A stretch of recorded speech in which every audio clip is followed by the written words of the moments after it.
கிறிஸ்துவிலே மிகவும் பிரியமானவர்களே, 27/7/2025 உங்களை சந்திப்பதில் மகிழ்ச்சி அடைகிறேன். வாருங்கள், ஒரு நிமிடம் நாம் ஜெபிப்போம்.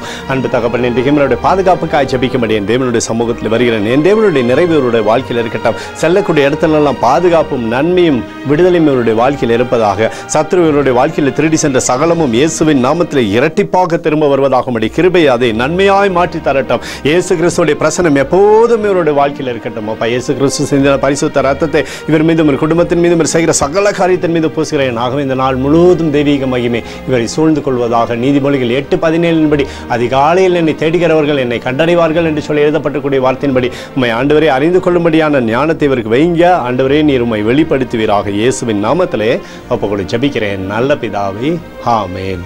பிரியமான ஜெப பங்காளரை, ஒரு நிமிடம் நம்ம இந்திய தேசத்திற்காகவும் ஜெபிப்போம்.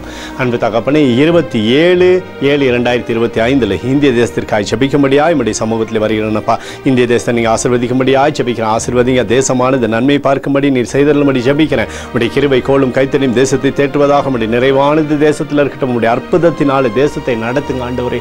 உடைய சுகமானது தேசத்தில் இருக்கட்டும் ஆண்டவரே. எல்லா ஜனமும் அப்பா உண்மை அறிந்து கொள்கிற ஞானத்தில் நிரப்பப்படட்டும். எங்களுக்காக அடித்து நொறுக்கப்பட்டுக்கூடிய இயேசு கிறிஸ்துவும் அவர் சிந்தனை விலையேறப்பட்ட ரத்தத்தை வைத்து ஒப்புக் கொடுக்கிறேன். அத்தோடு இந்திய தேசத்தில் எழுப்புதலை தரும்படியாய் ஜெபிக்கிறேன். எழுப்புதலை தருவீராக, எழுப்புதலை தருவீராக, எழுப்புதலை தருவீராக. எழுப்புதலை எங்கள் கண்கள் பார்க்கும்படி நீர் ஆசீர்வதிக்கும்படி ஜெபிக்கிறேன். நேற்றும் இன்றும் என்று மாறாதவராகிய இயேசுவின் நாமத்திலே ஒப்புக்கொண்டு ஜெபிக்கிறேன் நல்ல பிதாவே, ஆமென். பிரியமான ஜெப பங்காளரே, ஆண்டவர் நம்மளுடைய ஜெபத்தை கேட்டிருக்கிறார். இந்த நாள் முழுவதும் கர்த்தராகிய இயேசு கிறிஸ்துக்குள் நீங்கள் வளரும்படி உங்களை வாழ்த்தி ஆசீர்வதிக்கிறேன். ஆமென்.